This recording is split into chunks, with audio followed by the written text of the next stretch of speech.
thinking about who he served, right, which is Massachusetts as a constituency, and thinking about serving in the Senate. So not just talking about himself, right, but taking a moment to say, right, to the Utah people, thank you so much for having me. Yeah. Yeah. I think it's so interesting because Utahns love Mitt Romney. Mitt Romney, as you said, he is stepping down. He did not run for re-election. I believe strongly he would have won easily. Utahns clearly support Mitt Romney. Some in the far-right fringe in Utah's Republican Party aren't his biggest fans because of the votes that he took to impeach Donald Trump. Utahns also like having Mike Lee in the Senate. Leah, it's really interesting, right? Utahns seem to want this balance in Congress, right? They want to have a Mike Lee there, but they also want to have a Mitt Romney or a John Curtis there to get things done and kind of balance things out. So interesting. Yeah, no, I think, and you're making me just think historically for a moment. So do you think part of one of the issues for poor Senator Bob Bennett might have been, right, like maybe he and Orrin Hatch were too similar? Exactly. Yeah, right, I think that was very much part of it. Yeah, no, that's and not to interesting. diminish, of course, former Senator with the late great Bob Bennett, and of course the late great Senator Orrin Hatch. Both were known for being highly effective in getting things done. Now, in fairness, we should point out that many listeners may not know that Mitt Romney actually voted more often for Donald Trump's policy priorities in the U.S. Senate than even Mike Lee did. So a very, very conservative track record by Mitt Romney. However, a couple high-profile votes against Donald Trump for impeachment. But Leah, for Mitt Romney, it was all about character, right? And setting the example of public service and what Mitt Romney and many others believe we should expect from our public officials. Yeah, no, I like that. Like the answer is I will vote for the policy, right? But I might not vote for you, right? Like, so if you are not a high character person, right? Okay, so the other thing he did is he talked about his greatest accomplishments during his 6 years in the Senate. And there's 10. So he did a list of 10. Do you have one that is, I don't want to read it off, but do you have one that you think's like a favorite? I read them to you off the air. Okay. There's a long list here. I would say that his bipartisan infrastructure bill, that is huge. In 2021, President Biden signed the Infrastructure Investment and Jobs Act into law. Mitt Romney and 9 other U.S. senators were there. This was a huge priority and a huge accomplishment for Mitt Romney. I also am really excited, like many Utahns, about a passport center here in the state of Utah. That is huge. That is a big, big deal, I think. And Leah, I will say that it hasn't passed yet, but the proposal that Mitt Romney has brought forward for the child tax credit, that is so exciting to me. I believe that has legs, and we may see that pass Congress. Yeah, no, what I thought was so interesting about Senator Romney is when the Dobbs decision comes down, right, and so we decide to turn over Roe v. Wade and to make, abortion kind of a states' rights issue, one of his responses was, look, we need to have family security. So if you are pro-life, that doesn't just mean being anti-abortion. It means also supporting children, right? And I remember reading an article about this a couple of years ago and thinking, that's exactly right? Because, it's not enough just to stay right in this moment of at conception, now you have to have a baby, but actually to support that. I want to stay with this, if that's okay, Taylor. Let's do some more on the Hill. We've got Pete Hegseth's nomination for Defense Secretary might be in jeopardy. Let's stay with that after the break. The temperatures outside have dropped a bunch, and now my family and I are enjoying the benefits of our brand new windows from Advanced Window Products in a different way. During the summer, it was nice to be able to keep the cold air in. Now it's nice to see how much more efficiently we can keep warm air inside. We replaced 20 of our builder-grade windows with high-efficiency windows and a glass door to our backyard with a built-in pet door, and we have just been thrilled with the results. We're already saving on our energy bill. We're helping pay for the windows with the rebate available through Dominion Energy. Our price didn't include any middleman markups because they did the sales and the installation all in-house. My wife and I love that there's a lifetime warranty serviced by their local team, labor, glass, parts included. I promise they're going to treat you right, and you'll have an amazing experience from start to finish, just like I did. Right now is a great time to do it. Also, they're having an end-of-season sale. Save $2,500 on 10 windows or more. 801-850-9100 or advancedwindows.com. At Harbor Freight, our low prices make us the place for gifts that keep on giving. Because when you give the gift of quality tools, you're giving someone the ability to fix, restore, and build for years to come. And with savings like these, you can even get something for yourself. Whatever you do it for less at Harbor Freight. Stop by and give yourself the gift of great prices. This is the story of the one who, as a maintenance specialist for a historic high-rise, knows that vintage charm historically needs constant attention. Which is why when it's time to upgrade turn-of-the-century mechanicals, they turn to Grainger. With easy access to 1 million-plus products and the scale to deliver when and where you need them. The right tools and supplies are never far away. So the one can keep that vintage building running like new. Call, click Grainger.com, or just stop by. Grainger, for the ones who get it done. Many people worry they're not making the right investment choices inside their 401ks. Did you know that you might have a little-known opportunity to add some additional investment choices to your 401k and get the help and recommendations you've been looking for? This exciting feature is called a self-directed brokerage window. And the best part? The money still stays within your 401k. Learn how the trusted advisors at Capital Wealth may be able to expand your investment portfolio. To learn more, call or text the word VISIT to 801-877-9800 or go to CapitalWealth401k.com. Improving your 401k might mean the difference of retiring a few years earlier. Let's find out. Schedule your no-cost 15-minute consultation with the Capital Wealth team today. Call or text the word VISIT to 801-877-9800 or go to CapitalWealth401k.com. Advisory services offered through Capital Wealth Advisors, LLC, a state of Utah registered investment advisor. Common Spirit Health, hospitals, clinics, and caregivers, all connected to advance healthcare in Colorado, Kansas, and Utah. Healthcare with human kindness is here. Hello, human kindness. Dave and Debbie. It's impossible to digest and consume all of the news that's now coming at us through either social media or through web pages or through the radio. Pick what is most impactful in your life and focus on that. And that's what Dave and I do every single morning. We pick those issues that are most important to our listeners and we boil it down so it's digestible. It's simple to understand. I think we're trying to find the essence of the story. You know, you can't be an expert on all things, but that doesn't mean you can't be curious and really find out more and educate yourself and learn the complexities of an issue. But I think all of us start at ground zero on everything.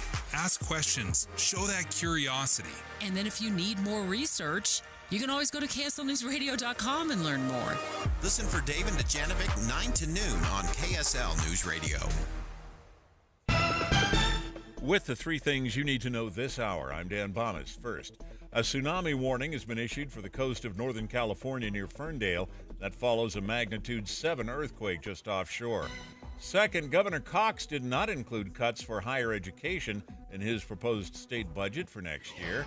And third, authorities in California say the man who shot 2 kindergartners at a school in Northern California may have been motivated by the school's religious affiliation. 43 degrees and sunny in Salt Lake City. And back to Inside Sources on KSL News Radio. Inside Sources. Inside Sources on KSL News Radio. Welcome back to Inside Sources here on KSL News Radio. I am Taylor Morgan with Leah Murray. Leah, Pete Hegseth is fighting right now for his political life. He is fighting to win over some key U.S. senators to still keep his confirmation as defense secretary alive. We also know that now Donald Trump is interviewing other candidates who could potentially be backup choices to Pete Hegseth if he is unable to win over enough U.S. senators to be confirmed. Yeah, so I'm reading this article from ABC News, and it basically says Republican Senator Ernst would be in charge of managing Hegseth's confirmation, right? Like, so as a key Republican on the Senate Armed Services Committee that would hold the confirmation hearings, she gets asked if she had gotten to a yes on his confirmation, right? So Fox News host Bill Hemmer asks her, like, are you there? You're going to say yes? And she's like, man. He said, it didn't sound like it. And she said, I think you were right. So basically, you've got a major Republican, right, like senator saying, I'm not, having met with Hegseth twice, anywhere near saying yes to him.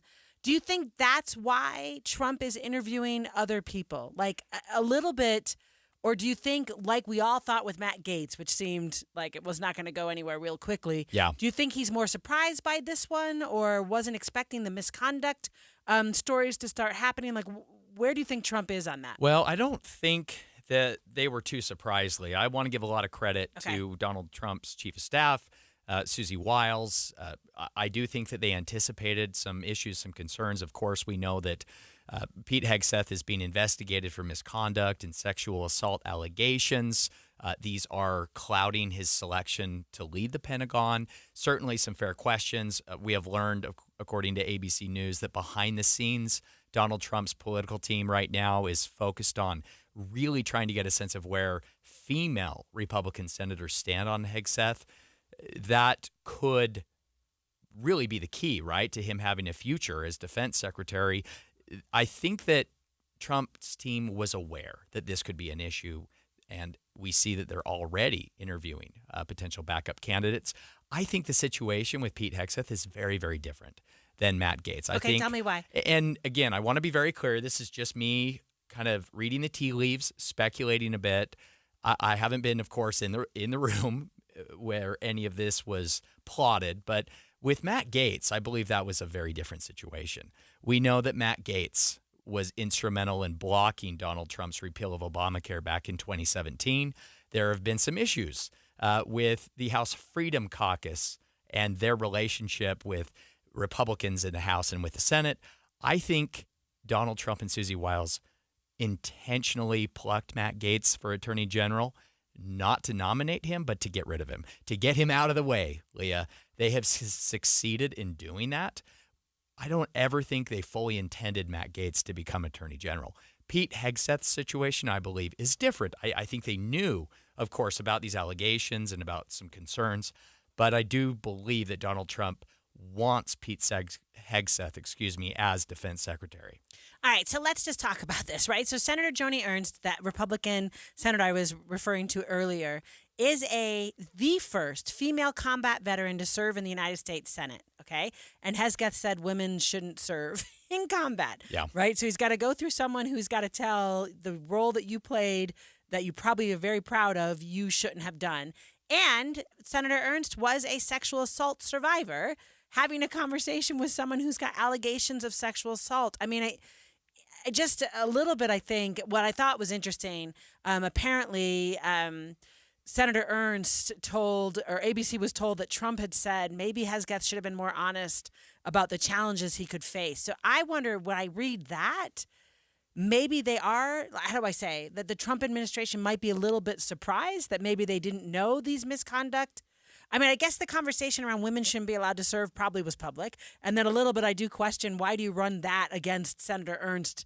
That just seems like a bad political move. We all say crazy things, Leah. We can't be held accountable for everything we say in public, right? Come on. Okay. Well, I mean, a little bit, of course. Yeah. I'm being silly there. I will say that Donald Trump has put together a team of a mix of individuals, right, have been his nominees for his cabinet. And Pete Hegseth is interesting to me. He does have meaningful experience in a lot of ways that will translate to the job as defense secretary. He has said some problematic things and, of course, is facing allegations of, alcohol abuse, sexual misconduct. Again, until allegations are more than just allegations, Leah, I don't want to eliminate someone. I want to be careful with that, right? Even Matt Gaetz, to be fair to Matt Gaetz, he faced a Department of Justice inquiry for 3 years. The Department of Justice never brought charges. Yes, the House Ethics Committee did investigate him and put together a lengthy report that probably did contain a lot of damning information and evidence of Matt Gaetz, but again, he never faced criminal charges. So I want to be clear that I don't know everything that Pete Hegseth may have done or is being accused of, but as far as I'm concerned at this point, they're allegations. And I don't know that just allegations should eliminate someone for consideration. So I guess I disagree with you a little bit because a confirmation hearing is not a criminal trial. Right. So the DOJ could say there's not enough evidence here that we could win in a court with reasonable doubt as the, kind of the measure, right?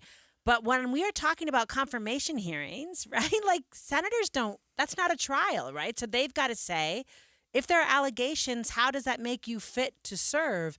And I guess even if I don't do the allegations about the sexual assault misconduct, just the fact that he was saying women shouldn't serve, I'm intrigued by the choice of having him have to have a conversation with the first female combat veteran who's a Republican in charge of managing his nomination. Yeah. I also think let's just pivot off of him because you're right. They're all allegations. Where does Trump go next? So I had heard Ron DeSantis might be someone he was considering. Yes. This article I'm looking at says that even Joni Ernst, that senator, might be someone he's considering. Although I'm going to tell you what, I feel like Republicans in Congress probably want Trump to stop plucking their membership, right? Yeah, there comes a point where, okay, let's keep the Senate majority intact here. That's right. That's right, with the 4 seats they've got. So who do you think would be up? Oh, Leah, a lot of names.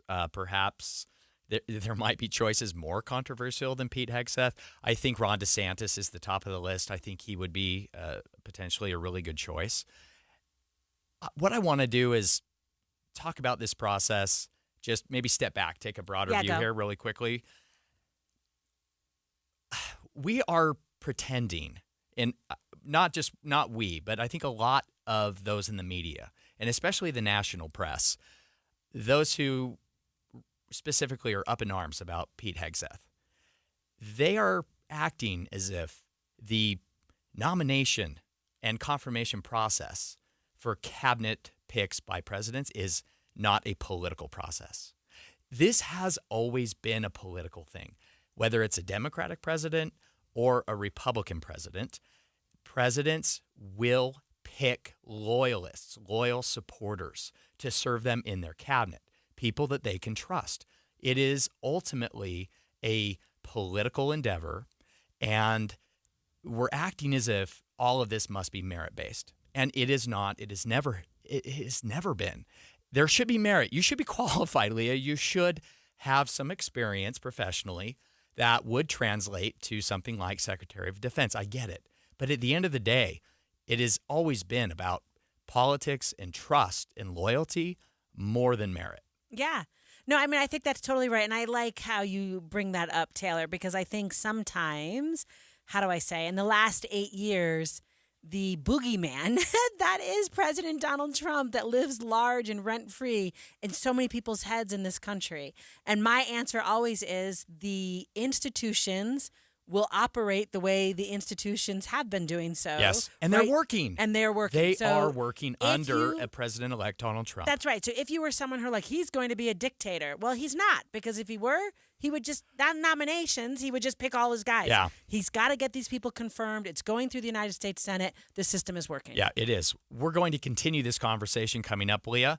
First, though, make sure, listeners, you're signed up to get KSL's newsletter with the 3 things you need to know each day. To sign up, just text the word inbox to 57500 to get started.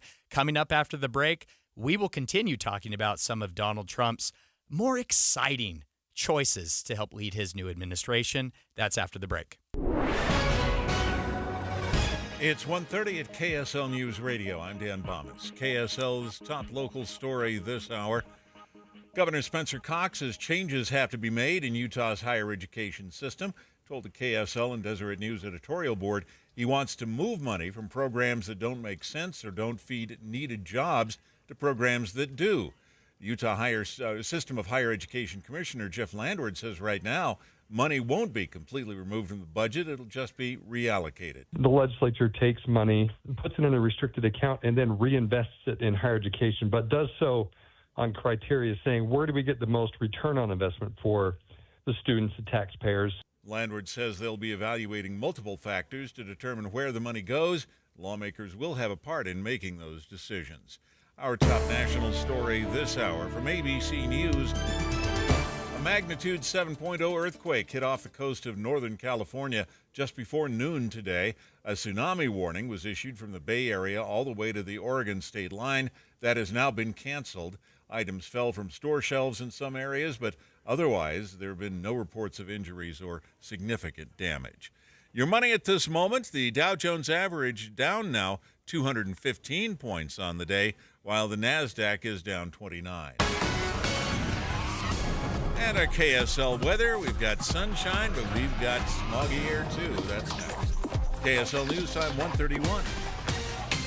Hi, this is Doug Wright, and if you're looking for a great way to take care of your party planning or make sure that you give the perfect gift or have the special night out with the person you love, I want you to remember Ruth's Chris Steakhouse.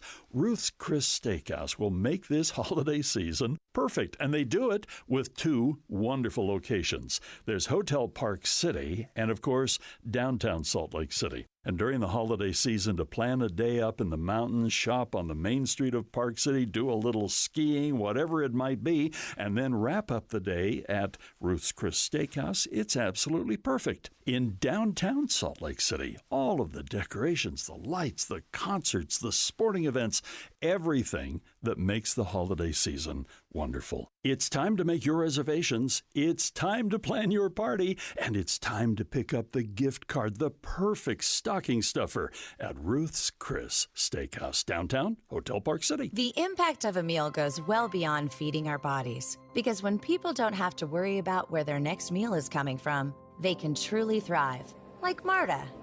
And now we'll hear from our class valedictorian, who with our hard work never ceases to amaze us. Please welcome Marta Moreno.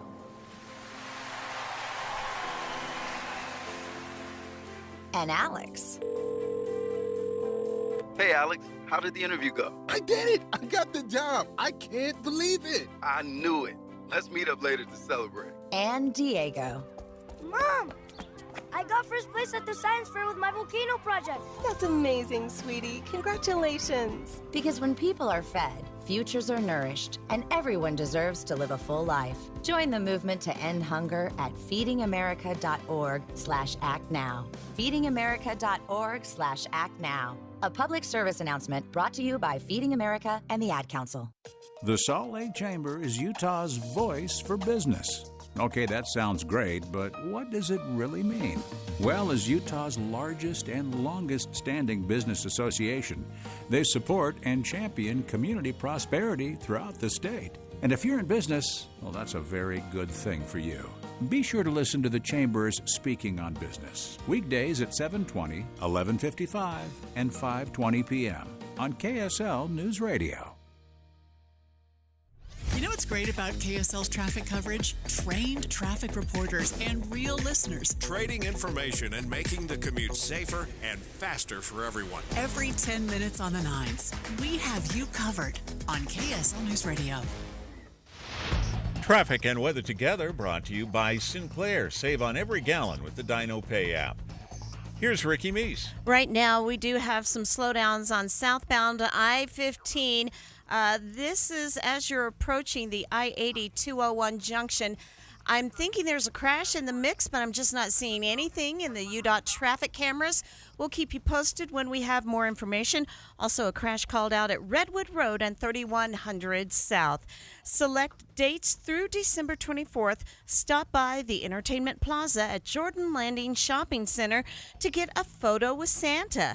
Visit jordanlanding.com for details. Ricky Meese in the KSL Traffic Center. Our bad air quality is lingering. A cold front expected to bring some improvement on Sunday. It'll be sunny then with highs in the mid-40s.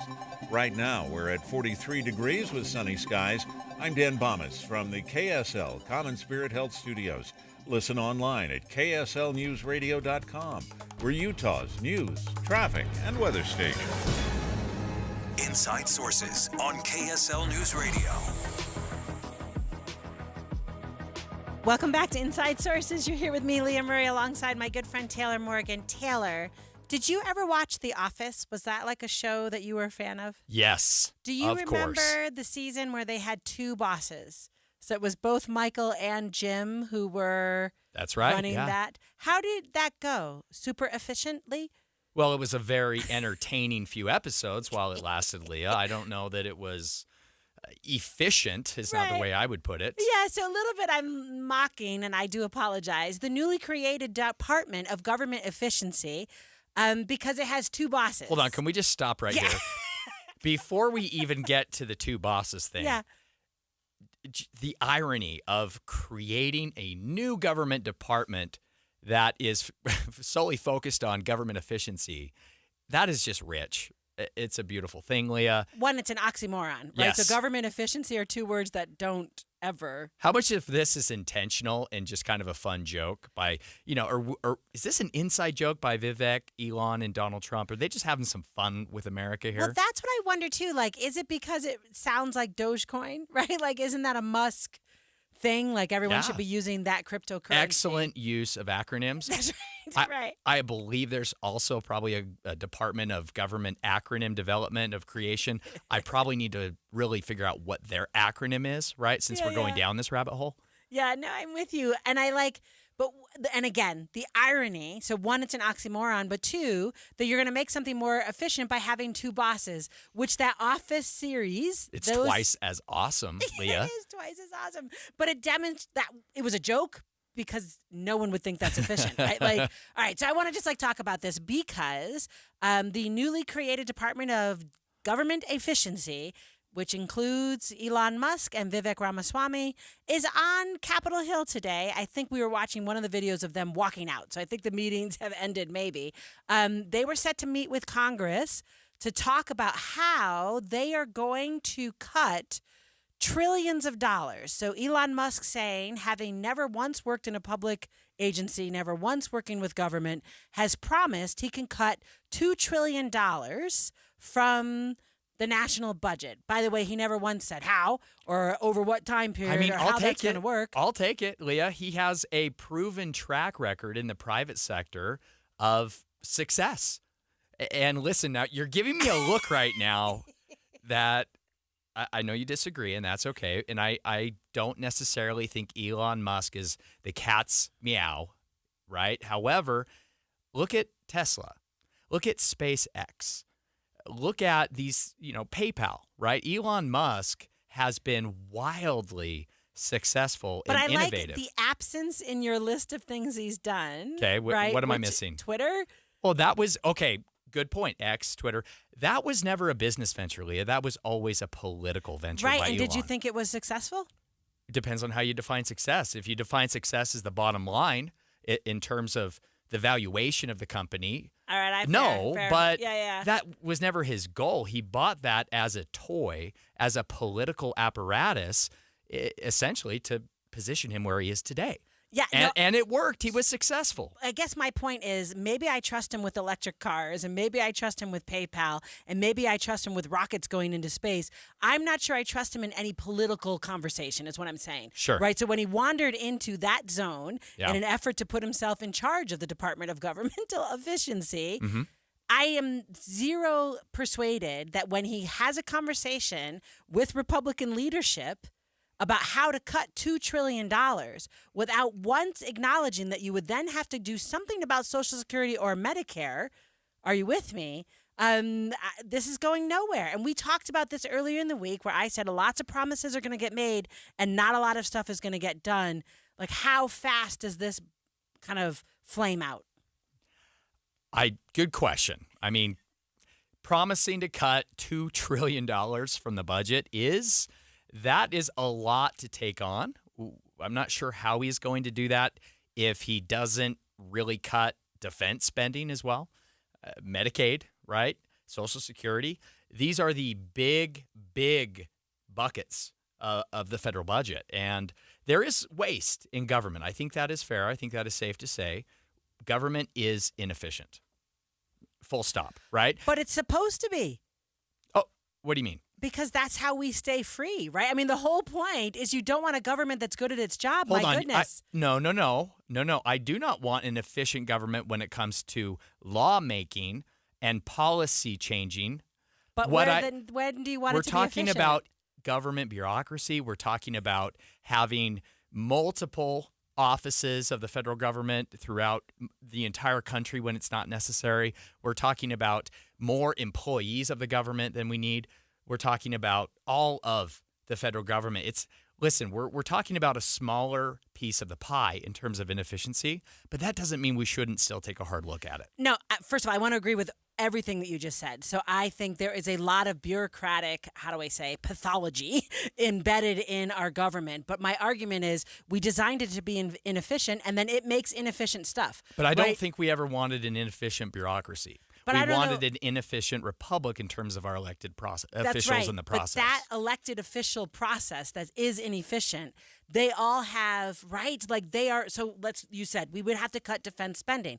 There are people in our Congress whose careers in politics depend on defense spending, funding inside of districts and states, right? Yeah. So what I'm trying to say is that way of doing inefficient governance, which means that members of Congress answer to their home districts and their home states, leads to an inefficient bureaucracy. So thinking about it, right? Do we need a passport office in Salt Lake City? Yes. Don't you dare, Leah Murray.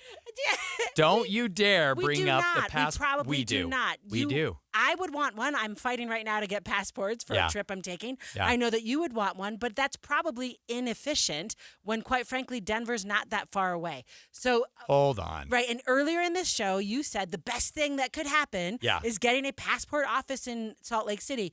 And I agree with you. I'm just saying that attitude and constituents asking for a passport office results in duplicative services from the federal government all across this country. Well, maybe what we do, Leah, is we eliminate 2 or 3 passport centers in other states so we get ours. And that's what I'm talking that about. That doesn't work is my point, right? Yeah. So, but everything you said earlier is exactly right. There are so many agencies that have mission creep. Yeah. There's so many agencies that probably could do the same thing. A little bit, the Department of Defense and the Department of Homeland Security, I don't understand the difference. Yeah. Right? A little bit, I'm kind of like, why is it not just the Department of Defense? Yeah. So I'm with you. Well, maybe what we do, Leah, is we put the passport office in the existing federal building downtown Salt Lake City. We don't need to build a new building. Maybe we just put it where we already have government we would have space. to pay and for already staff. Staff are already working in that federal building. What are they doing now? Let's just retask them. Maybe they are. That's the way that I think we can approach this. Right? You're right. There is a lot of duplication, a lot of redundancy, a lot of inefficiency, and I don't know how Elon and Vivek are going to go after this. It is kind of fun that there's 2 heads of the Department of Government Efficiency. A lot of irony, a lot of fun. Let me just add to this. Okay. Because in the Senate, we now have a Doge Senate team, and the House now has a Doge caucus. So in addition to the 2 leaders of the government efficiency, we now have 40 members of the House in the Doge caucus. So add 40 more bosses to this conversation about being more efficient. Well, and we should point out that listeners, if you would like to send that caucus in U.S. Congress, the Doge Caucus, Department of Government Efficiency, if you would like to send a tip to them to get to Elon and Vivek to provide your input about their effort to reduce government inefficiency, you can email them at doge, D-O-G-E, at mail.house.gov. And that gets super efficient when Send your millions tips. of people are sending in their tips, right? So a little bit, I just want to say, when I heard about this Doge, all I thought was Bill Clinton in 1992 with his privatization efforts that went nowhere. I mean, but you're not wrong. This is going to be fun, and I need Elon Musk and Vivek Ramaswamy to keep doing fun things so we can talk about it. And if anything, Leah, it is and will be super entertaining. That's right. Inside Sources content. All right. I want to bring it closer to home, if that's okay, Taylor. Coming back after the break, we're going to talk about Amendment D, which got bounced off the ballot. I want to talk about what it was doing, what we think the Utah lawmakers might do about that coming up in the session. Stay with us. Don't you deserve health care you can count on? Well, you can count on United Healthcare with Medicare plans that fit your life today and as your needs change tomorrow. You can enjoy reliable coverage and low out-of-pocket costs with a Medicare Advantage plan from United Healthcare. United Healthcare Medicare Advantage plans. Made for Utah, trusted everywhere. The Medicare annual enrollment period ends December 7th, so go to uhc.com/Medicare today. This Christmas, discover hope, joy, and light in After All We Can Do by Dieter F. Uchtdorf. In his heartfelt new release, Dieter F. Uchtdorf brings stories, insights, and hope for those feeling lost or weary. With compassion and wisdom, he reminds you that Christ's grace is sufficient, meeting you right where you are, bringing hope to the hopeless and light to those seeking peace. A beautiful gift for any heart needing hope. After All We Can Do by Dieter F. Uchtdorf. Available now at DeseretBook.com and in stores. KSL Broadcast Group contests are open to participants 13 years of age and older that are residents of Utah, Idaho, Wyoming, and Nevada, unless otherwise specified. Employees or agents of the station, Bonneville International Corporation, or other area radio stations, or any entity associated with the contest may not enter. Persons who have won in the last 90 days from the station contest or event are not eligible. Full general contest rules are available at kslnewsradio.com. At Harbor Freight, our low prices make us the place for gifts that keep on giving. Because when you give the gift of quality tools, you're giving someone the ability to fix, restore, and build for years to come. And with savings like these, you can even get something for yourself. Whatever you do, do it for less at Harbor Freight. Stop by and give yourself the gift of great prices. This is a story of the one. As a maintenance specialist for university housing, he knows college students can major in wear and tear. Plus, housing so many students doesn't leave a lot of room to house all the supplies he needs. That's where Grainger comes in. With over 1 million industrial-grade products and fast, dependable delivery, Grainger carries the quality products he needs so he doesn't have to. From a new door hinge to a whole new faucet. Call, click Grainger.com, or just stop by. Grainger, for the ones who get it done. Hi, I'm Utah Tax Attorney Jordan Wilcox. In these trying times, when inflation is out of control and our paychecks give us less and less money to support our families, the last thing any of us can afford is for the IRS to garnish wages, levy bank accounts, or seize assets. It's important now more than ever to protect your financial security. We have reduced our tax liability by over $42,000. $66,300. Let us safeguard you. Visit endtaxworry.com. We have saved countless taxpayers like you millions of dollars, kept businesses in operation, and ensured that our clients receive the best possible outcome. Nearly $65,000. $12,000 is something that you can look at and say, okay, I can handle that. I'm Jordan Wilcox, your Utah tax attorney. You work hard for your money. Let us work hard for you. Visit endtaxworry.com. We're very grateful. I let go of about 120 pounds. Mobility's back. When people see me, they're just shocked. You know, they always ask you, like, what'd you do? And I tell them, I came to Soda. It's accountability. These guys, I don't think I would have done it on my own if I didn't have their support. Find the proof at sodaweightloss.com with thousands of before and after pictures from real people who found lasting success with Soda Weight Loss. I am down 50 pounds in 11 weeks, and this program works. All you have to do is do what they ask you to do. The pounds melt off. It's amazing, and I feel great. Imagine getting on the scale every week and watching the pounds melt off, showing off your new look for the holidays. There's a reason Soda Weight Loss is the chosen weight loss program of the Dallas Cowboys organization and fans. Right now, get Soda's biggest savings of the year. Connect with a nutritionist today at sodaweightloss.com and ask about our holiday special. That's SOTA weightloss.com. Soda is, say it with me, state of the art. Getting help with electrical repairs is easier than you think. All you have to do is call Any Hour Services or schedule an appointment at anyhourservices.com. No one helps more homeowners than Any Hour Services. With the 3 things you need to know this hour, I'm Dan Bomas. First, Utah's governor says changes have to be made in Utah's approach to higher education, but his proposed budget for next year didn't include any specific cuts. Second, the tsunami warning issued for the Northern California coast has now been canceled. Went out after a magnitude 7.0 earthquake struck offshore. Third, a block where an old hotel stood in Tooele still needs some cleanup before the site can be used for something else. 43 degrees and sunny in Salt Lake City. And back to Inside Sources on KSL News Radio. Inside Sources. Inside Sources on KSL News Radio. Welcome back to the new Inside Sources here on KSL News Radio. I am Taylor Morgan alongside Leah Murray. Leah, let's talk about Amendment D. That is the initiative that was voided by the Utah State Supreme Court, was on the 2024 November ballot, but the votes did not count. This, of course, would have been the amendment that really empowered the Utah legislature to retain control over amending initiatives that passed here in the state of Utah. The legislature called themselves into an emergency special session in the fall to draft this language, get it on the ballot, and ultimately it was brought to court and the court voided it. Right. So I want to just say that I asked my students yesterday, so I had a class, was the last class of the year, what they thought about Amendment D. So the question I kind of asked was, do you think state legislatures should have the authority to change initiatives, right? So basically, you pass an initiative and then it comes into the legislature. Does it stick? And what I want to tell you is 95% of them said no, they should not be allowed to. And one of my students raised his hand and said, so what? When it's an initiative, it comes in like, forever, you can never change it. That makes no sense. The law should be allowed to be changed. I don't think he's wrong. Does that make sense, Taylor? Because I do think laws are iterative. You always create unintended consequences. Yes. And then the next law has to address that.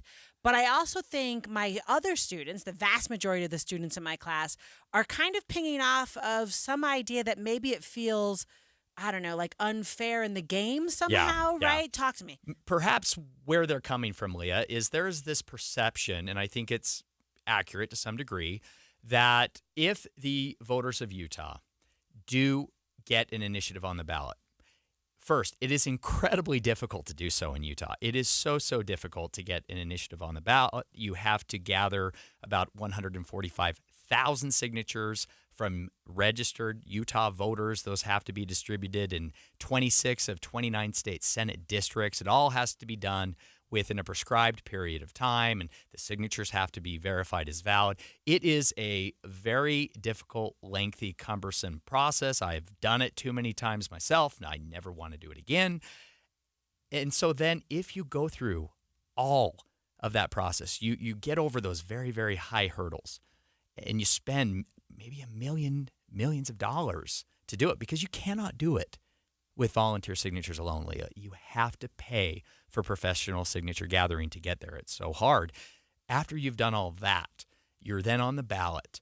And then if you pass on the ballot with the majority of voters approving your language, I think then, right, this is the point I think your students are getting to, is that after all of that effort, should the Utah legislature still be able to change that initiative? In my opinion, the answer is yes, absolutely, because yes, the voters of Utah, per the Constitution, the state constitution, have a right to create law and change law via initiative or referenda. However, it is on equal footing with the power of the legislature to make and change laws. And as you said, that process is constantly ongoing. It is always happening. We change laws, we create laws, we remove statutes every single year. It is ongoing. Now, what the Utah State Supreme Court did in July, back in July of 2024, when they ruled against the state legislature on the Utah League of Women Voters and Mormon Women for Ethical Government, right, their lawsuit over redistricting, the Utah State Supreme Court said that the Utah legislature may have gone too far when it comes to respecting or disrespecting the intent of initiatives, right? So it's about the intent of initiatives, and specifically when it comes to initiatives that reform the government. All right, so let's talk real quick about that. So in 2018 is when we got the redistricting commission. That was on the ballot and it passed. Mm-hmm. That's the same year as medicinal marijuana gets passed. That's right. Okay. Yeah. So, but and Medicaid expansion. That's right, Medicaid expansion. But the litigation was only around the redistricting commission, right? Even though the legislature absolutely made changes to the medicinal marijuana initiative, right? Yeah. They had to make some changes to that. And Medicaid expansion. And to the Medicaid expansion. So why do you, so what you just said right there the reason? The fact that it was about government operations. So maybe what it's like, you can change it if it's policy, but you really are not allowed to change it if it goes to the heart of a power of a branch of government? Yeah, all of this is up for interpretation. Okay. Of course, the Utah State Supreme Court, what they did is they sent an important signal, a shot across the bow of the legislature, if you will, telling them they may have gone too far. And essentially what they did is they gave permission for this lawsuit to actually begin in the lower courts here in Utah. So it is a preliminary indication by the Utah State Supreme Court, is not yet a final ruling, right? And it is all about the intent of an initiative that seeks to reform the government. Now, they did not define those terms, Leah. The court did not define it. So we don't really know exactly what they mean, what that could mean for future rulings. And so the Utah legislature, of course, trying to get ahead of whatever could happen in the lower courts, perhaps, or get ahead of potential 2026 initiatives. The Utah legislature called itself into an emergency special session to add some language to the Utah State Constitution that would essentially enshrine and strengthen their ability to amend initiatives in the future. Yeah. But again, the court knocked Amendment D out. So even though it was on the ballot, it didn't matter if you voted for or against it. It didn't get counted. And to be clear, the court voided the amendment because of the language. And also because the legislature missed the timing on public notification requirements. So it was a bit of a technicality there. The language, and I've talked to members of Republican leadership in the legislature, and they acknowledge openly that they may have gone too far with the Amendment D language. Yeah. The Amendment D language wasn't sufficiently representational of the actual ballot amendment and what it would do. Yet, there are concerns among Utah voters. We know, according to recent polling, that about 80% of Utah voters do have concerns about our initiative process being hijacked by out-of-state money and out-of-state interest. That's a real thing. The legislature is concerned about that. And looking around the country and the surrounding states at some initiatives that have come in and been funded by out-of-state money, I think it's a very, very fair concern. Yeah, and I think so. What's interesting is we can't revisit the amendment until 2026. So what do you think, Taylor, happens in the session? Because I can't imagine that Republicans, leadership, that state legislators don't have some feelings about this and are not really going to sit on their hands for 2 years, right? So there are got to be some proposals coming down the pike. Yeah, there absolutely are. Legislators are taking a really hard look at different ways statutorily that they could address this, that they could potentially protect their ability to amend and reform initiatives. It is too late at this point to really put anything in the state constitution that could impact the 2026 cycle because, as we know, the Utah legislature would have to put that on the ballot for voter approval in November of 2026. So it's a little too late for the constitutional amendment process. However, statutorily, the legislature does have to have some time here. Legislators have told me that they have looked at potentially increasing the signature requirements for an initiative. However, they are reluctant to do that because they do think that perhaps the state Supreme Court may say they've gone too far and that they can't do that because it is already so hard. They are looking at potentially increasing the threshold for ballot passage for an initiative from 50% to perhaps 60%. We have seen some other states do that. A lot of options are on the table. A lot of discussions are happening, Leah, but there is not yet a clear consensus about how the legislature will address this. Do you think people sue over other initiatives now? Like a little bit, what you said, like the lawsuit, and we've got like 10 seconds left, Taylor. So, but it's only about that gerrymandering, about the redistricting commission. Do you think it opens up a floodgate for other initiatives that have been changed? Possibly, yes and no. We haven't seen that yet, Leah. Again, the lawsuit really at the lower court hasn't even fully begun. Okay, so coming up after the break, we're going to have a conversation about the Democratic Party and how they are replacing some of their veterans. Stay with us.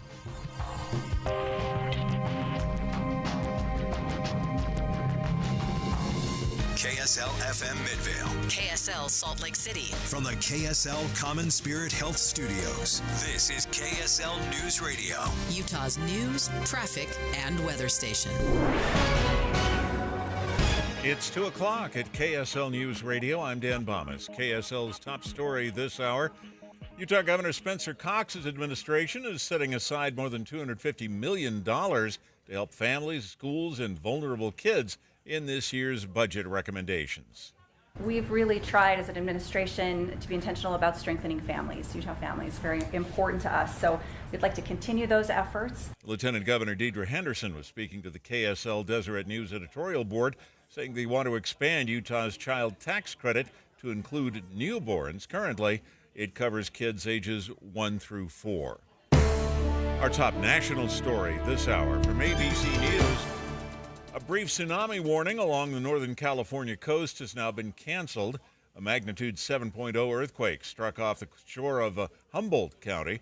Carol Titus lives near the epicenter. We live 5 miles from the Pacific Ocean, and it's called the Lost Coast for a reason. It's not somewhere that you go surf or you go in the water. It's very rugged. So far, no injuries or significant damage have been reported. Your money at this moment, the Dow Jones average down now 248 points on the day. The NASDAQ is down 34 as we approach the close of trading.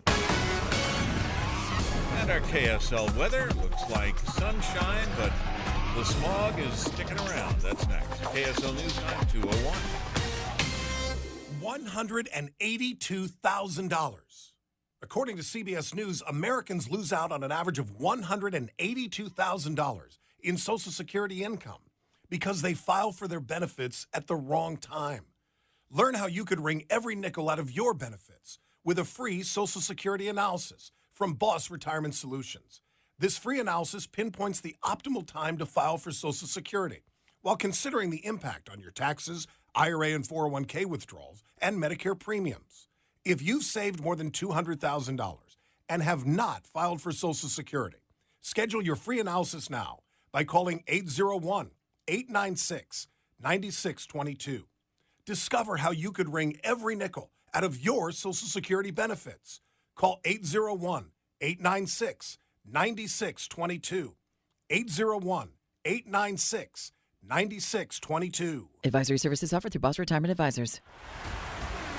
Jazz games at Delta Center are unforgettable. From the atmosphere, the crowd noise, and of course, the electrifying on-court action. With ticket plans, you can go to as many as 11 games this season. Choose from packages like the All-Star Plan, Weekend Plan, or the Western Rivals Plan, and get what works for you. Come cheer on the Jazz and get your ticket package at utahjazz.com. Imagine a currency that has true value, a currency that's local, protects your wealth, and resists inflation. Now imagine that currency is anchored to the stability of gold. Introducing Goldbacks, a currency made of 24-karat gold, accepted at over 800 businesses in Utah. Don't just imagine it. Visit alpinegold.com to start spending in gold. Use promo code RADIO to get free shipping on orders of over $200 or more. At Harbor Freight, our low prices make us the place for gifts that keep on giving. Because when you give the gift of quality tools, you're giving someone the ability to fix, restore, and build for years to come. And with savings like these, you can even get something for yourself. Whatever you do, do it for less at Harbor Freight. Stop by and give yourself the gift of great prices. This is a story of the one. As a maintenance specialist for university housing, he knows college students can major in wear and tear. Plus, housing so many students doesn't leave a lot of room to house all the supplies he needs. That's where Grainger comes in. With over 1 million industrial-grade products and fast, dependable delivery, Grainger carries the quality products he needs so he doesn't have to. From a new door hinge to a whole new faucet. Call, click Grainger.com, or just stop by. Grainger, for the ones who get it done. We hope you have the right app on your phone for news. You probably have dozens. But the KSL News Radio app, well, it makes our live stream super easy. Plus, our talk shows are right there as podcast for your workday. That's the app for KSL News Radio. And we have traffic and weather now, brought to you by Sinclair. Save on every gallon with the DinoPay app. Here's Ricky Meese. Well, it was a crash that we had on southbound I-15, about 2100 south. About a half an hour ago, we could see the delays, and they were solid, stretching back to downtown.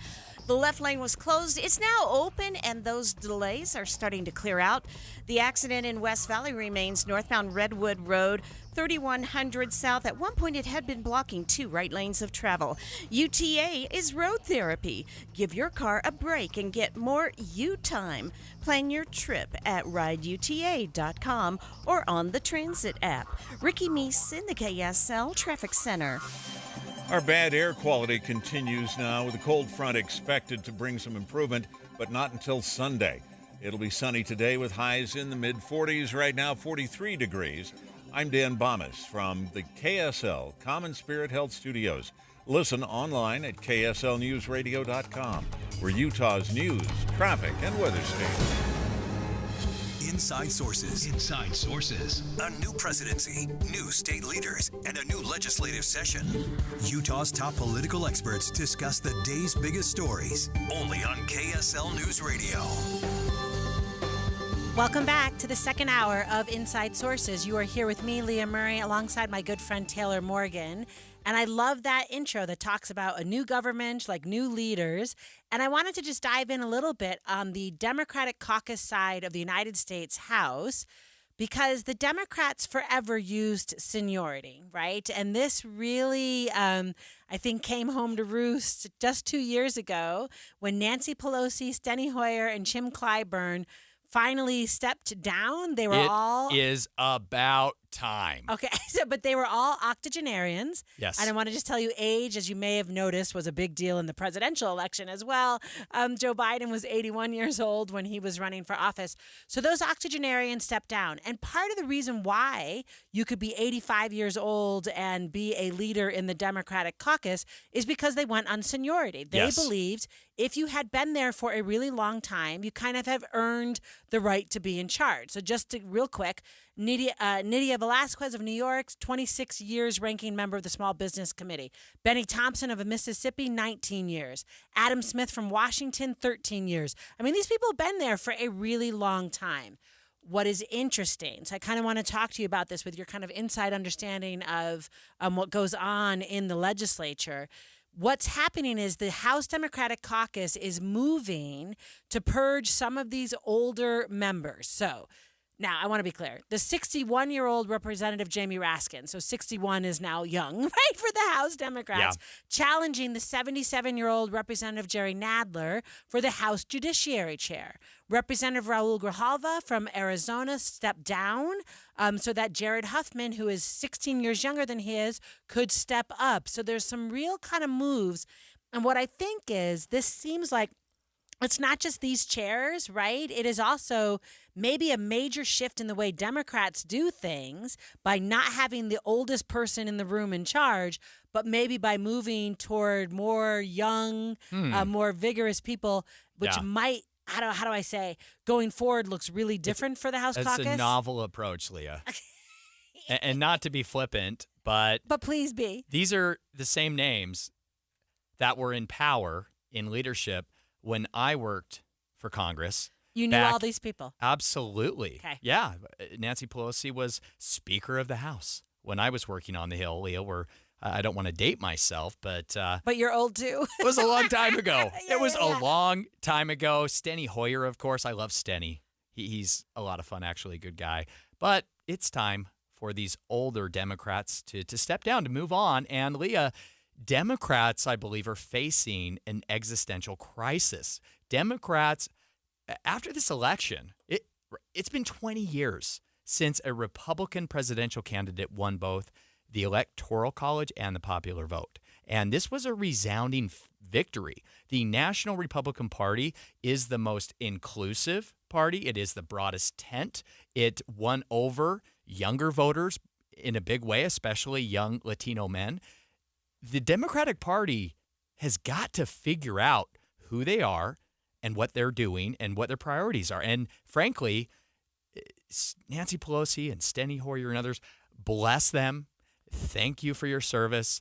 But Leah, this stepping down is long overdue. All right, but you're saying something a little bit different, I think, than what I think is happening. So one, totally agree with you that existential crisis is happening, and I think that might provide some cover. But stepping down is one thing. Nancy Pelosi stepping down so that Hakeem Jeffries could step up is one thing. What I am saying is that younger junior members of the Democratic caucus are running against senior members for chair or for ranking member positions. So you're not wrong. It's an internal challenge. Yeah, go. And Leah, this is because these older Democrats, again, bless them, thank you for your service, they have been reluctant to step down. They haven't done it of their own accord, except for Nancy Pelosi and Hakeem Jeffries. Yes, there have been some cases, but what we are seeing here is an internal fight for the future of the Democratic Party by younger members. The Democratic Party claims to be the party of gender, racial, and ethnic diversity. The Democratic Party claims to represent younger voters in this country, yet the faces of the Democratic Party in Congress certainly do not. Yeah, no, and I think it's just so interesting. Like, I feel that if this is happening, that must mean that House Minority Leader Jeffries has told people they can't, because it's going to cause drama, right? Intra-family fights. I love it. Right, is drama. So Yeah. he is basically must have said privately, go ahead, Raskin, go after it. Does that make sense? Like, that must be happening. So you're not wrong. Like, how that relates to the fact that Democrats haven't done a really good job of being a big tent or being relatable to anybody out in the universe, I think is one thing. But inside of Congress, what do you think this looks like for Democrats going forward? Do they start to term limit their chairs? Do they start to term limit their ranking members? Do they start to look more like Republicans, which, by the way, has its own problems, right? So I just kind of wonder, what do you think that looks like, having served when all these people were there back in the day when it was seniority? Yeah, my experience when I worked on the Hill, worked for a House committee, it was all about seniority. And you never question the senior members of the caucus. They had, all the prime spots for committee leadership, committee appointments, subcommittee leadership. They also had the sweetest, largest offices in the Longworth or Rayburn buildings or the Cannon building. And everything, Leah, everything for both parties, but especially the Democratic Party, everything revolved around seniority. So I think this is where the Democratic Party must go if it wants to have a future, if it wants to be competitive, and if it wants to represent the voters that it claims to serve.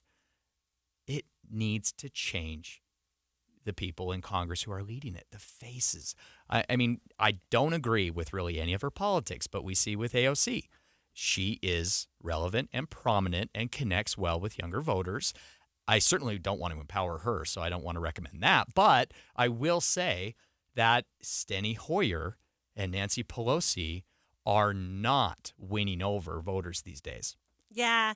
No, and I think it's really interesting. One of the things that I thought was very disappointing was it felt like when you have Joe Biden running and he was 81 years old and he was 77 4 years ago, I was like, where are all the Gen X? I'll just be honest, as a Gen X person. Yeah. Where are all the Gen X Democrats? And I think what you just said really just rang with me, that if it is the case that none of them ever get to lead, they never build the chops necessary to run for harder positions. That's right. And so you're never, how do I say, it's like not a good farm team. Yeah. Do you know what I mean? Like, you're not doing the work to raise up your next generation of leaders. They're not building their bench. Right. They're not developing talent. They're not building future leaders, and they've been so focused on protecting and enshrining their senior leaders that really they have forgotten to develop or recruit next year's team.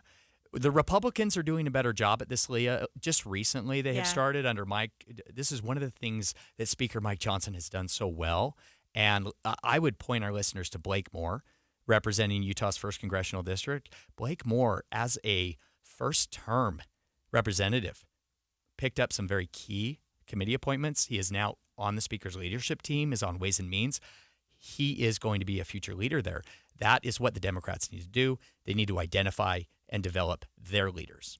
All right, so coming up on Inside Sources, let's have a conversation about patience, which maybe is not either of our strong suits.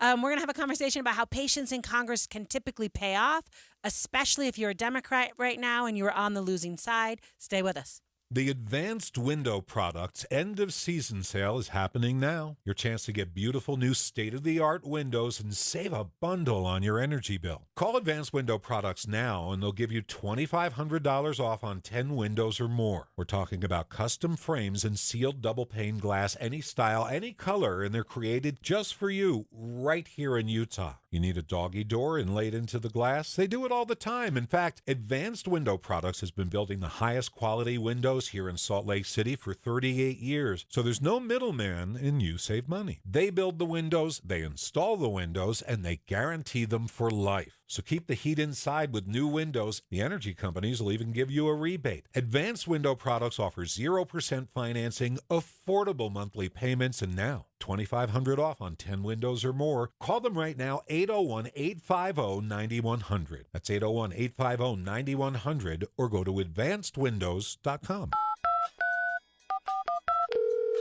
Hello, car donation hotline. Hi, I'd like to donate a car to the Utah Kidney Foundation. Are you in Utah? Awesome. Let's get some info and we'll send you a tow truck. But I want my car donation to benefit my neighbor in Farmington who needs a transplant. Are you in Utah? That's a no.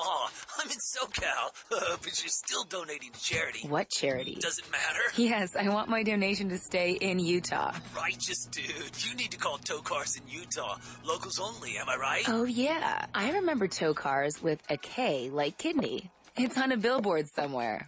TOWKARS.org.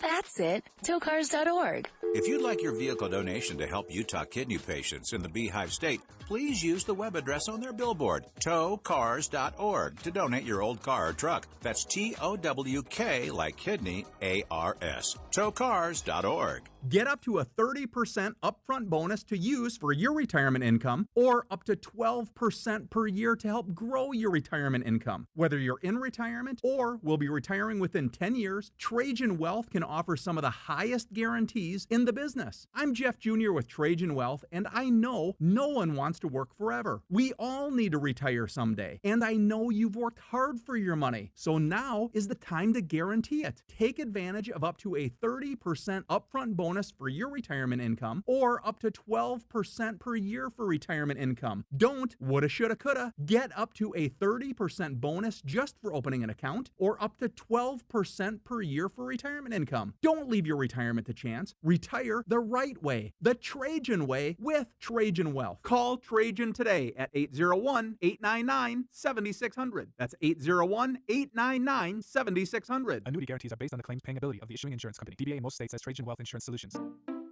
At Fisher Investments, we may seem like other money managers, but we're different. Are you really that different than the rest of us? We are. As a fiduciary, we always focus on what's best for our clients. What services do you offer besides investing? We have a team of specialists in financial planning, estate planning, and more. Your clients rely on you for all that? Yes, we ensure clients receive unparalleled service at every step of the relationship. Okay, but you still sell commission-based products, right? No, because we believe that's a conflict of interest. We prioritize service over sales goals. So, then how do your fees work? We have a simple and transparent fee that's a percentage of our clients' portfolios. So we do better when our clients do better. Wow, we're more different than I thought. At Fisher Investments, we're clearly different. Learn more at FisherInvestments.com. Investing in securities involves the risk of loss.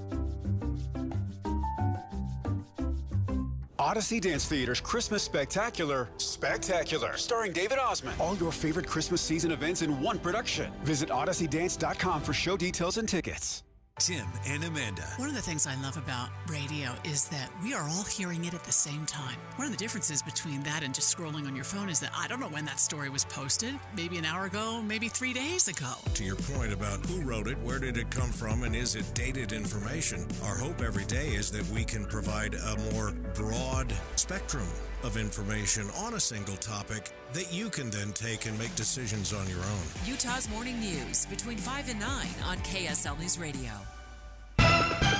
With the 3 things you need to know this hour, I'm Dan Bomas. First, the governor's budget proposal includes significant new funding for schools, families, and vulnerable kids. Second, tsunami warnings went out this afternoon when a magnitude 7.0 earthquake shook the Northern California coast. They've now been canceled. And third, the Utah State men's basketball team still undefeated, 8-0 after beating Wyoming. 43 degrees and sunny in Salt Lake City. And back to Inside Sources on KSL News Radio. Inside Sources on KSL News Radio. Welcome back to the new Inside Sources here on KSL News Radio. My name is Taylor Morgan, partner at local consulting firm Morgan May Public Affairs. I am here with Dr. Professor Leah Murray, director of the Olene S. Walker for Politics and Public Service and Everything Important at Weber State University. Also, professor of political science there at Weber State University. It is always a pleasure to host with you, Leah. Let's talk about your party. Let's have a conversation. Okay. Let's perhaps here in the locker room at halftime. Well, my team is beating you big time. I mean, you haven't got do you feel really, like I'm Eberflus? Am I about to get? you haven't got like, any points on the loose? board. Yeah. I think you just shanked a field goal, Leah. Your team, and when I say your team, of course, I'm talking about the Democratic Party nationally. It's really time to perhaps regroup and consider where the party goes from here. There is a piece in the Deseret News from a Democratic strategist and consultant based in Washington, D.C. Steve Pierce is the author. And in his piece published today in the Deseret News, he titles it A Memo to Democrats. His advice is to simply wait for the political pendulum to swing back. Now, Leah, I'm not sure that I agree with him. At the same time, I'm not an expert on all things Democratic Party from the inside. I only have my perspectives as a Republican strategist from the other side. Tell me what you're thinking. What is your reaction to his advice? No, I mean, I think I like how you just put that out there. And as someone who is a New York Football Giants fan, right? Like, so the answer could be, just wait. Daniel Jones will figure it out. Like, Sure. Clearly did not work for the last 2 years, right? That's gone very, very well. It did not go well. So I don't think he's wrong that politics is a pendulum. True. I don't think he's wrong, and you and I have talked about it, that all of the promises from the Republican Party, and they now hold unified government and are going to have to govern, they've got that trifecta, are going to come home to roost because they're not going to be able to deliver on even 2/3 of the promises they are making. Yes. They're not going to make government more efficient, and they're going to have to pay for it. So I think all of that, I agree with him. My concern is I, like you, think that the Democratic Party has really narrowed its tent, right? So we were talking in an earlier segment, and you were saying the Republicans are the big tent party, and a little bit, I don't think you're wrong. Yeah, you didn't react. I saw your face. Your reaction to that was, you kind of grimaced a little bit. Yeah, because I think you're right. And so the answer is, if you are going to win in American politics long term, maybe I win in 2026 because people will be annoyed at Republicans for not delivering on half the promises they said. Sure. But if I'm going to win long term, if I'm going to address the existential crisis, right? And I love how you said it last time, that Republicans have not won a presidential popular and electoral vote at the same time in 20 years. Yeah. That's a big deal, and it just happened. It is not enough, I think, to sit and wait for the pendulum to swing back. I absolutely think the Democrats have to take a hard look at why they're shrinking their tent, which people they've left out of the tent, and be thoughtful about how they bring people back into their party, into their movement. Yeah, I mean, National Democrats have just been going about the business of canceling everyone. The politics of wokeness and gender identity has really become the Democratic Party's brand. And it's become a real question of purity. Are you diverse enough? Is your identity sufficiently woke or diverse to be a good enough Democrat, right? Democrats have forgotten about policy making, legislating, and moving the ball forward when it comes to serious issues. Instead, at least my opinion, Leah, from my perspective, is they've been fixated on these social issues and on identity politics. And you know what? It does not resonate with voters. Voters, as you have put, right, Leah, you have written as much in a great op-ed in the Standard Examiner, and this is something you've talked a lot about here on KSL News Radio. It's about the economy. It's about real-life issues. And Democrats have been up in their ivory towers playing the politics of party purity and forgotten about real people, real voters on the ground. Yeah, and I want to be clear. I, unlike you, I don't have as huge a problem with identity politics, right? Sure. So I want to be clear as a Democrat generally. I think we engage in group politics a lot, right? And identity politics has been part of the party for decades, right? However, I think, how do I say, if I can't, just butchering our metaphor, if I can't move the ball forward because I haven't discussed the economic issues that actually resonate with most voters, I cannot actually help the identities that I'm trying to protect. Does that make sense, right? Yeah. So if I am going to be someone who is going to be thoughtful about diversity and actually do the work to make sure that everyone feels welcome and included in our American system, I have to be able to win elections to do that. Yeah. Right? So it's like I'm not sure I have a problem with having conversations around identity politics. My issue in my party is that those are exclusively the conversations. Yeah. Does that make sense? That does right? make so sense. It's like you've got to make the case for why these issues matter, weaving them into the tapestry of American politics, which I think is mostly economic. Absolutely. Yeah. And, the one thing that the only thing that national Democrats have cared about for really the last 8 years, Leah, has been Donald Trump. Oh, that's an interesting. That's all right, it. so that's a good point right there, because that's not actually identity politics. Don't you feel like that right there is Democrats just not believing that half the country could disagree with them? Yes, I think and so. That is a serious own goal, right? Like, because what that shows, I think, is a lack of humility, a lack of understanding that someone else might rationally come to a decision you might not come to, and that it's also okay. Yeah. All of that. I totally agree. Well, so it's been about the politics of trying to claim the moral high ground politically. And as somebody who works in politics, I'll just put this simply. There is no morality in politics. Neither party has a monopoly on morality, right? There are good and bad people and policies, issues in both parties, okay? Voters see it that way. Yeah. I mean, voters who identify with one party over the other think their party is better, and that's why it's their party. However, at the same time, you can't keep playing this superficial game of political morality when you're not addressing the needs of real people, real voters, right? And the Democratic Party has really been nothing more than the party of anti-Donald Trump for the last 8 years. Now that Donald Trump won such a resounding, commanding victory, where does the party go from here? The Democratic Party needs to move beyond Donald Trump, and it needs to move beyond these superficial issues. Where does it go? Yeah, no, I think that's a good question, right? I mean, first of all, I'm not sure I agree that they're superficial issues. Does that make sense? I do think there are some concerns, and I think Democrats are right to raise them, but it's been lost, But right? Democrats don't agree with them. A majority of young Latino men voted for Donald Trump, right? The Republican Party is expanding its tent because the Democratic Party is becoming so pure on these identity issues that they're pushing voters out. Yeah, no, I'm not sure I disagree with you. What I'm trying to say is Donald Trump's not an identity issue.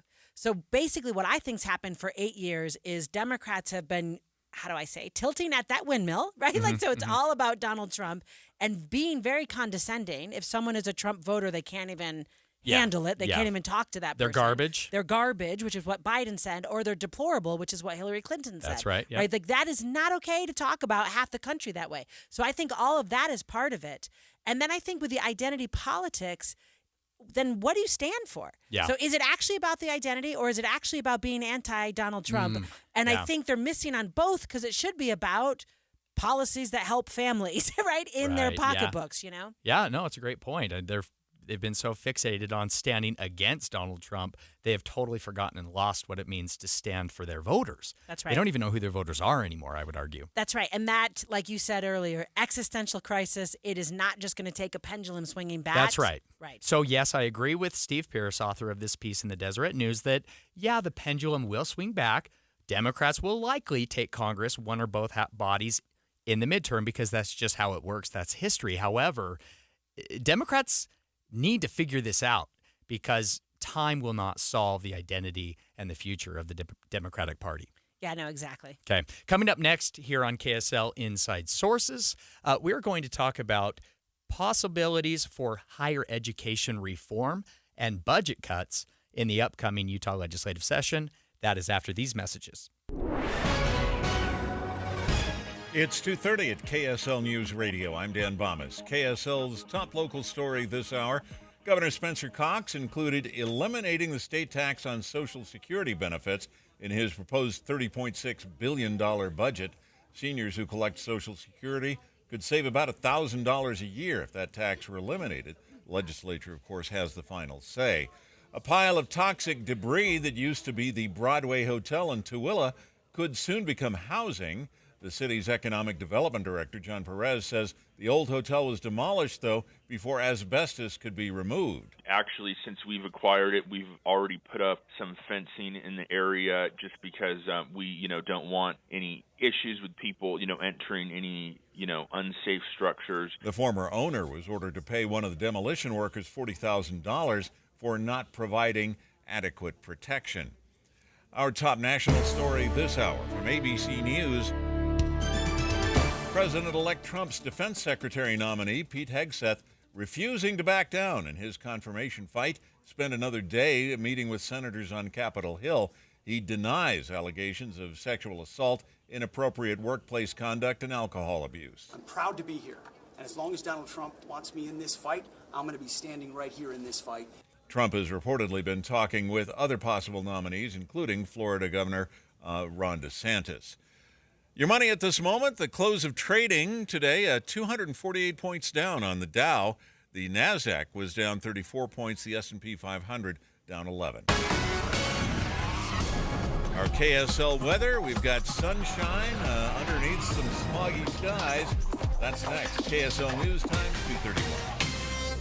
The Movie Show is at Minky Couture in Layton this Friday, December 6th from 11 to 1. Join KSL News Radio and Minky Couture and get special discounts and savings on your favorite Minky Couture products. Looking for the best gift ever? That's what you get at Minky Couture, the original luxury blanket company. New this year at Minky are family Christmas pajamas, luxury robes, and snuggly sleeping bags. Save 50% this Friday only. For the Movie Show in Layton, use code MOVIE50 at minkycouture.com or any of the 6 Minky locations. It's a new chapter for energy in your community. Dominion Energy is now Enbridge Gas in Utah, Wyoming, and Idaho. With 175 years experience delivering reliable energy, we're pleased to welcome customers formerly served by Dominion Energy to our Enbridge family. While the name of your gas company has changed, we remain your first choice for affordable natural gas. For more information, visit enbridgegas.com. That's ENBRIDGE gas.com. Tomorrow is on. Are you suffering from constant fatigue, joint pain, or digestive issues? Do you have brain fog, anxiety, or depression? Have you seen multiple doctors and still don't have any answers? Have you been told over and over that your blood tests are normal, but you're just not feeling well? At Transformative Medicine, they use specialized testing to find the root cause of the problem and then use cutting-edge therapies to treat it. Call Transformative Medicine today at 844-TALK-2-DOC and receive a free consultation. Finally, get to the root of the problem and have the answers you've been waiting for. Don't wait to get your life back. The first 25 people to call Transformative Medicine at 844-TALK-2-DOC will receive a consultation absolutely free. That's 844-TALK-2-DOC. 844-TALK-2-DOC. It's a priority for us at this station to bring you all sides of a story and to talk about the news fairly. completely. Get all the facts and be really aware. Utah's Morning News with us, Tim and Amanda. Weekday mornings 5 to 9 on KSL News Radio. Traffic and weather together brought to you by Sinclair. Save on every gallon with the Dino Pay app. And here's Ricky Meese. Crews are in the final cleanup stages of the accident northbound Redwood Road at 3100 South, involving about 4 vehicles at this time. It had been blocking some right lanes of travel. We're also seeing some backups northbound I-215's West Belt as you're going past California Avenue up towards the I-80 junction. Select dates through December 24th. Stop by the Entertainment Plaza at Jordan Landing Shopping Center to get a photo with Santa. Visit jordanlanding.com for details. Ricky Meese in the KSL Traffic Center. Our bad air quality continues with a cold front expected to bring some improvement, but not till Sunday. Right now, sunny, and we've got highs in the mid-40s. It's 45 right now. I'm Dan Bomitz from the KSL Common Spirit Health Studios. Listen online at kslnewsradio.com. We're Utah's news, traffic, and weather station. Inside Sources. Inside Sources on KSL News Radio. Welcome back to Inside Sources. You're here with me, Leah Murray, alongside Taylor Morgan. Taylor, yes, Leah. Governor Cox revealed his budget. I feel like that was, maybe it was yesterday and he's talking about it today, or he did it this morning. Yes, I believe it was yesterday. Okay. He was on this morning, of course, here on KSL News Radio with Dave and Debbie on Dave and Dujanovic. A wonderful, very lengthy conversation. A lot of thanks to Governor Herbert and his team for making that happen.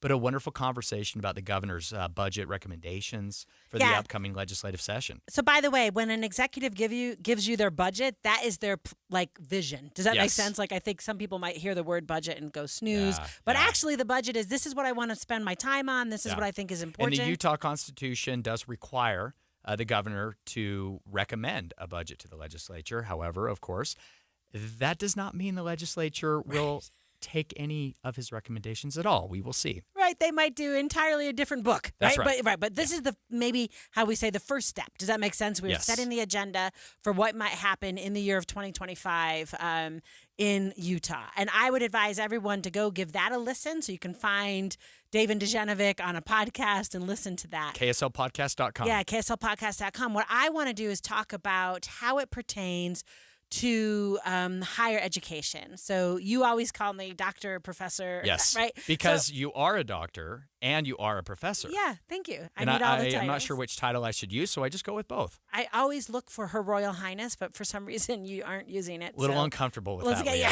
It sounds a little bit elitist, but you are a Democrat, so perhaps I can't help it. I can't help it. There you go. All right, so the answer is I am a professor up at Weber State University, so I want to be clear about that possible conflict as we are chatting about my boss, the governor, Spencer Cox. What could I possibly ask you that would get you in trouble? Oh, anything. So I have to be careful not to answer in a way that gets me in trouble. But the thing is, Governor Cox said in this reveal that he is very supportive of the legislature having a heavier hand in deciding what courses colleges provide and shaping alternative post-secondary pathways to a shifting economy. So basically, here's a quote from the governor.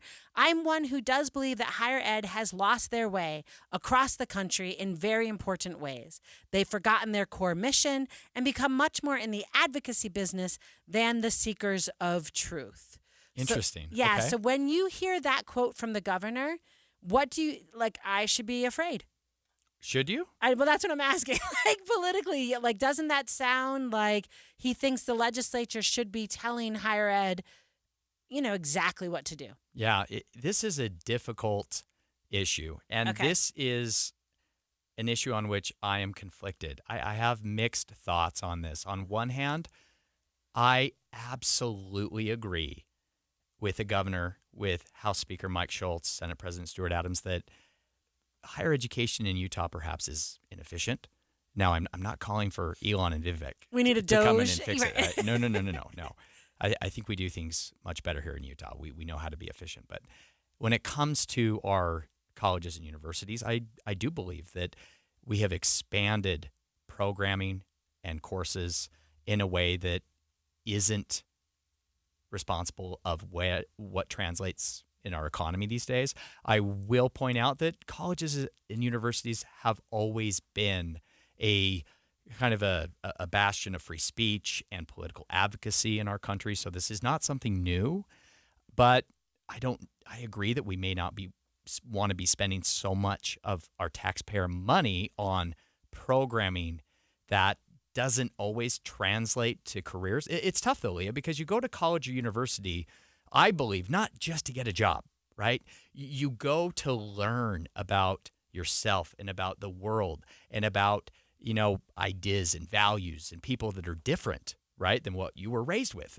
A big part of that education, higher ed at that level, is about becoming a well-rounded person and an educated person, not just about getting a job, like vocational training. But at the same time, we as taxpayers, right, we as voters have to decide what we want to spend our money on when it comes to higher education, because it is a significant expense. Now, you're the expert here. You're a professor, and you know what is really happening on the ground at a university, Leah, at Weber State University. Tell us about, I want to know about your students. Who are your students? What has been your experience with students coming to Weber State? And, of course, you're in the political space, too, so this is especially, this directly impacts you. Tell me about who your students are, how they grow, and whether you think the education they get in politics at Weber State University, paid for by tax dollars, is that worth the money? Yeah, so can I just push back right on your last statement that you said? Sure. It's not exclusively paid for by tax dollars. Okay. So the legislature does not subsidize 100%, right? Students pay tuition. That's a good point. Right, yeah. right. So if you asked my students, they might not tell you it feels like taxpayers are paying for my college degree. Like a number of them would tell you. Yeah. The book bill is expensive. That tuition bill can be expensive. And that's Weber State. And we are like ranked in the nation for return on investment because we come in really affordable. Yeah. So I want to just say that, right? Like good point. Okay, yes, thank you. And yeah. I hear when Speaker Schultz and President Stuart Adams and the governor saying that taxpayers should have a role to play in deciding what happens in college, I just wanted to just a little bit push back and say kids are still paying, parents are paying. Yes. Right? Like college is still expensive in Utah, even though it's much more affordable than it is other places. Yeah. I think the point of, how do I say? So when I think of my students and where they're at, right? So I've got a student who works in Senator Lee's office. I've got a student who's a sergeant at arms for the United States Senate. I've got a student working in the elections office here in the state of Utah. I also have students doing real estate, right? I've got students who are lawyers. So what I say about a political science degree, when you were learning about politics and students ask me, where would I go with that? It's like, where do you not want to go? I mean, a little bit. You can take that degree and those skills and go out into the universe and do amazing things. Can I pick on Governor Cox for a moment, who I think has like a philosophy degree, right? So you might say, what is the value add of a philosophy degree? Like, why would you actually, what job does that go to? And the answer is, I don't know, governor of Utah. So a little bit what I'm going to tell you is it's not just about an obvious job right after graduation. Right. It is about becoming an informed and educated citizen of this state. So I will just say that. I'll add that, right? Right. And so for me, my students are amazing. And I think the more they hear different ideas and the more that they run into students who are different from them. So think about a general education classroom might be the last place where you are in a room with a bunch of people doing different things, right? Because otherwise, once you get out into the workforce, everyone's in your job, right? So, but I also think it's possible, Taylor, that I am a member of a very inefficient bureaucracy. One of the things that Governor Cox says is he is, how did he say it? We are really good at starting programs, not really good at canceling programs. And I'm not sure I disagree with him, right? In the same way that we spoke earlier about DOGE, bureaucracies have a hard time. I talked about this with Congress. Seniority matters. You've been here for a long time. You kind of keep going. Anyway, I just feel like there's something to be said with what the governor is doing, but I really have to question, how do we decide like what is impact and what is the value of an education? Yeah, that's a great question. Of course, we know Governor Cox's budget recommendation, $30.6 billion budget recommendation for the upcoming legislative session, assigns about $178 million for higher ed. Part of that is $2.5 million specifically to expand technical colleges in Utah. $22 million, Leah, specifically targeted at performance-based funding. So that, I think, is going to be the model for higher ed funding this session. There will be a lot of conversations about how we measure performance. Right. And that will be very interesting. You and I may disagree on that, which will be great to talk about. I look forward to this conversation going forward. This will be maybe the hottest issue in the legislative session coming up starting in January. All right. So look, when you want to hear about what the big issues are in the Utah State Legislature, you want to stay up to date on the latest news with that, KSL's 3 New Things newsletter. You can get an email every day. Top 3 things you need to know. Super easy to get started. Just text INBOX, INBOX, to 57500. Stay with us. It is the Wrapped time of year, Taylor. All of what we've been listening to. I have serious concerns about your 2024 music choices, We're Leah. going to get into it after the break. When Dee and I build our new home, and it's almost been 10 years now, I think of all of the appliances that we put in that house, and I cannot tell you how many of them already we have had some major repairs and even replacements. You know the one thing that I haven't given a second thought to? It's the Connecticut soft water system. It is remarkable. We've had 2 systems in 2 different homes, and not once have we ever called with an issue to my friends at Connecticut. It's time for you to call Connecticut. If you're replacing an old system or if you're building a new home, whatever it might be, you will be amazed at how efficient the Connecticut soft water system is. For example, when your neighbor puts in 3 bags of salt in his or her system, you will be putting in only 1. It's remarkable how efficient it is. Give them a call. Great people to do business with. Call Northern Utah's authorized Connecticut dealer at 801-576-8600 or go to softwaterutah.com. This is Derek Overstreet of the New Millennium Group and host of Stop Working and Start Living Radio. If you're close to or in retirement and you don't have a tax plan, call us right now, 888-999-6370. That's 888-999-6370. Listen, our country's been spending like never before, and the tax bill is coming soon. If you need an income tax strategy and a financial plan that will get you through the rest of your life, give my team a call, 888-999-6370. That's 888-999-6370. If you want an investment plan that allows you to keep more of your gains and pay less taxes, give us a call, 888-999-6370. My team specializes in the type of plan that will get you retired 3 to 5 years sooner than you thought possible. So, get a no-cost tax analysis by calling 888-999-6370. That's 888-999-6370. My team is standing by now. Guys, it's finally here. Wendy's new salted caramel frosty. It's cold, salted, yet perfectly sweet, delicious, and it's at the top of Santa's Christmas list. What? Santa has a list too, you know. And he's a huge salted caramel frosty fan. Probably why he's so jolly all the time. The iconic frosty with a salted caramel twist? Gotta be Wendy's. Limited time only at participating U.S. Wendy's. Salted caramel frosty flavored with other natural flavors. If you love to travel, Capital